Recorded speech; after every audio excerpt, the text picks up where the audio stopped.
Absolutely. What other reason would there be? I was also noting over the weekend that, hey, my man Bandito he was back. I don't know if you saw that. I did.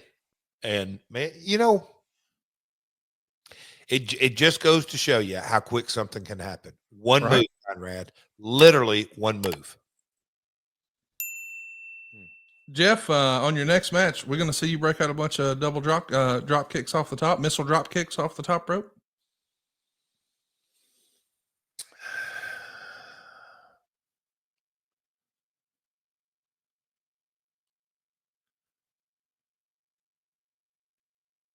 No. Let's talk about 2009. I'm so pumped to finally be here. Oh, here we go. Here we go. Oh, wait.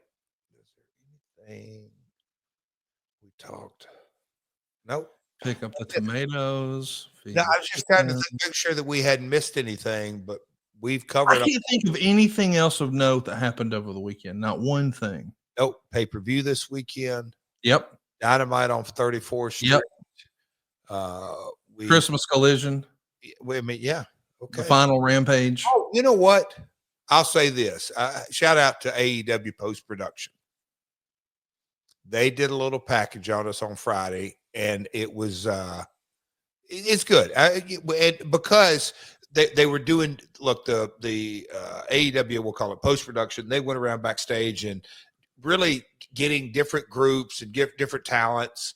And they were basically, hey, man, tell us about your 2024. I think it's kind of like a precursor to 2025 New Year's resolutions, whatever it was. And so they got us together as a group. And Conrad, no kidding aside, they picked ours to air on Rampage. We always have fun with it. The post-production folks, we always look, when you sit down and you just saw it on the Hey You deal, when you the five of us is quite the dynamic. You said it, but it's, we are kind of a mixed dysfunctional. No, it's a lot of fun. But when they got us together and said, hey, tell us about your highlights, and they had to edit it because we all kind of rambled. We talked about Sting's last match, and we called it the 6-way strut, which was it was fun that day in Greensboro. But Wembley, me being in the Owen, no, it was fun. And so shout out to those guys for putting that up, packaging it up. And yeah, man, it made Rampage. Some folks may have seen it on social media as well. But 2024, as we're coming to a close, has been a fantastic year. We got a little clip. Let's share that now. Asked us to look back and reflect on 2024. And Jeff, guys, what an incredible series of moments that we had in 2024. Wembley Stadium, over 50,000 people. Yeah. Jeff, your performance in the Owen Hart Memorial Tournament.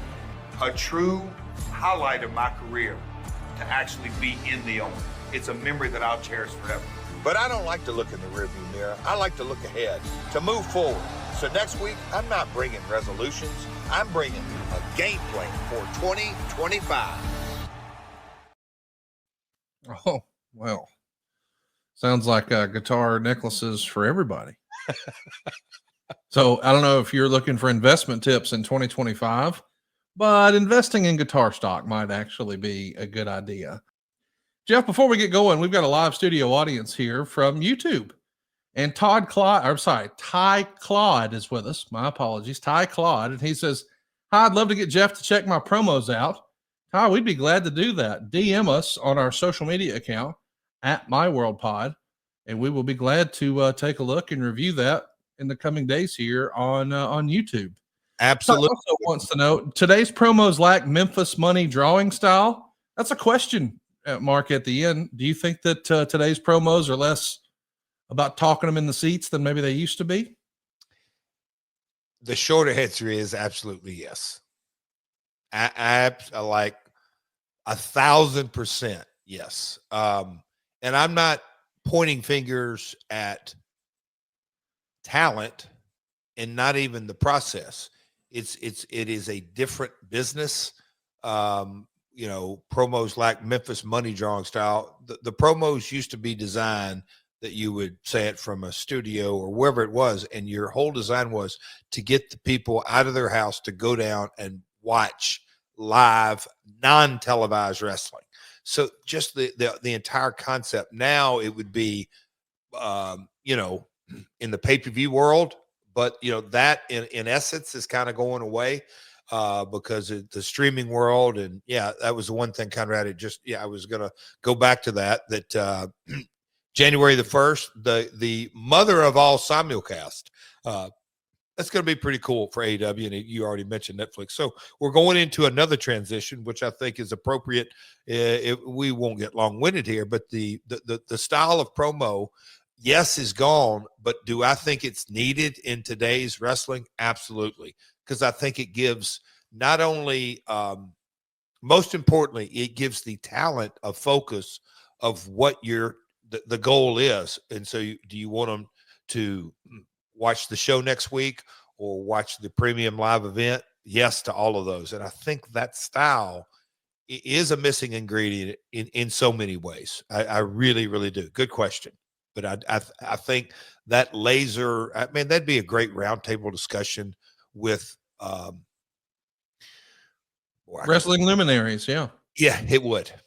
Let's talk about 2009. That's our topic today. We're going to talk about you coming back into the company. Let's just jump right into it. On the Observer that was dated November 9th, 2009, Dave wrote, lots of talk about where Jeff Jarrett fits in with the new regime. Jarrett is doing his first match in a long time, wrestling on November 14th in Princeton, Kentucky for West Kentucky Championship Wrestling, facing Dutch Mantell. This is interesting to me because you didn't take a lot of indie bookings back then.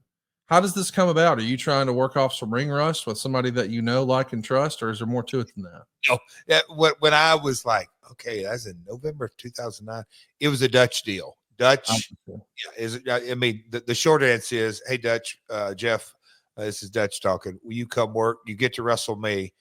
So you can imagine it was a walk and talk night, mission accomplished. But no, that was a Dutch deal. It was truly a one-off. We've mentioned it before, but in the meantime, Dixie's going to make a pretty controversial move in giving a fairly out-of-pocket speech to the roster and airing it on TV. I actually broke that down recently with Eric Bischoff, and we talked about it. And I think we landed on this was probably written by Vince Russo. Just the way it was framed and positioned, it felt like a Russo idea. A big negative, just saying, had his sort of fingerprints on it. Meltzer would say the following week in The Observer, the belief is that Dixie Carter is going to become a television character as the owner, whether she'll work with Hulk Hogan or feud with him, and where Mick Foley fits in as an executive shareholder, and whether Eric Bischoff becomes a television character will all likely be apparent in a few weeks. Now, Jeff, at this point, you've been working with Dixie for a while. Did you have any indication she wanted to be on TV prior to this? Well, why are you laughing? It's just because we're 2.5 years in, right? She came in a lot earlier than that, didn't she? No. Oh, you and I. Yeah, the podcast. I think this has been, from a staff point of view, is because we try to keep a different cadence of TNA and WWF. You know, just keep the topics rotating. Make sure that we never talk college football or none of that nonsense. We try to stay laser focused. Conrad likes to go on tangents, gets long-winded from time to time. But this topic right here, just kind of this era, we've kind of touched on it. Now this is an episode that I think it's going to be fun. It's going to be interesting, and there's going to be not a lot of in-ring discussion. But to kind of jump off, I was wondering, how are we going to jump off into this? And this is the jumping off point.